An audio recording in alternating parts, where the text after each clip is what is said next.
So here we are. This is the evening of day 2 grouse counting in the Angus Glens. We've come out in the evening. It's just after 7:30 now, because middle of the day it was just too hot to work the dog. Even so, as soon as I started climbing out, the sun broke through and we'd walk for 10 minutes and then have to stop for 5 minutes to let the dog sort of get his tongue in. The sun disappeared behind the cloud about halfway around, which helped a bit, but the lack of wind is not helping because there's not a breath of wind, and that means the dog can't smell the grouse, and so we're basically bumping. That means we're walking into more grouse than the dog's finding and flushing, and it's all about the dog work for me, so that's a bit of a shame.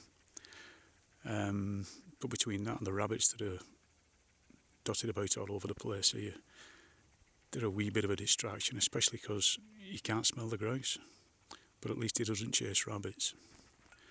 These are the grouse butts. You can see they're sunk into the ground, so that the fellas holding the shotguns, what we call the guns, they're not standing prominent.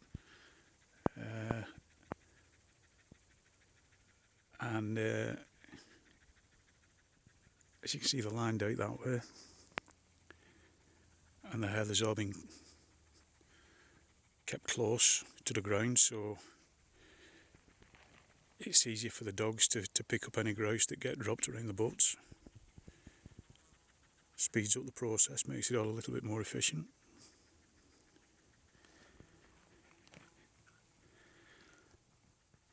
So we're 2/3 of the way around.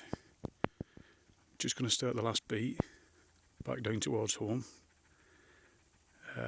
Lovely evening, just not ideal for counting grouse, but you've got to take it as it comes. So there we are, almost the end of day 2 in Angus.